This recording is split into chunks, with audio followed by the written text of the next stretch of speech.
Hi friends. తిను పేరు వచ్చేసి స్మీరా అనమాట. తను ఎప్పుడు చూసినా ఏడుస్తూనే ఉంటుంది. ఎందుకంటే తను ఒక స్కూల్‌లో వచ్చేసి వాళ్ళ ఫ్రెండ్స్ వచ్చి ఎప్పుడు చూసినా తనని ఏడిపిస్తూనే ఉండేవాళ్ళు. తన కాలేజీ లైఫ్ కూడా అలాగే సాగిపోయింది.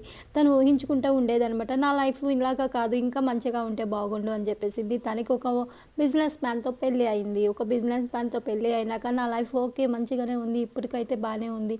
ఇంకా ఎప్పుడు ఇలాగే ఉండాలి అని చెప్పేసి ఆ దేవుడిని చాలా వరకి కోరుకునేది. కానీ ఆ బిజినెస్ మ్యాన్‌కి ఎప్పుడు టైం ఉండేది కాదు ఇంట్లో ఉండడానికి. ఈ స్మీలీ వచ్చేసి ఒక మంచి ఇద్దరు పిల్లలకి అయితే జన్మనిచ్చింది. ఆ పిల్లలు చాలా అంటే చాలా క్యూట్‌గా ఉంటారు. తన లైఫ్ మొత్తం ఆ పిల్లలతోనే గడిపేస్తూ ఉండేది. తను ఎప్పుడు చూసినా చాలా ఏదో పోగొట్టుకున్నట్టు ఉండేదే అనమాట. అయితే ఇద్దరు పిల్లలు వచ్చేసరికి తన లైఫ్‌లో చాలా సంతోషం వచ్చేసిందనమాట. ఇంకా అందుకే ఆ పిల్లల్ని చూసుకుంటూ మురుసుకుంటూ ఉండేది. కాకపోతే ఎప్పుడు చూసినా ఇంట్లో అయితే గొడవలు అవుతూనే ఉండేవి, గొడవలు అవుతూనే ఉండేవి. ఎప్పుడు ఇట్లా గొడవలు అవుతూ ఉంటుంటే ఎందుకురా బాబు ఈ లైఫ్ అని చెప్పేసేసి ఎక్కడికైనా వెళ్ళిపోదాం అని చెప్పేసి తను డిసైడ్ అయిపోయిందనమాట.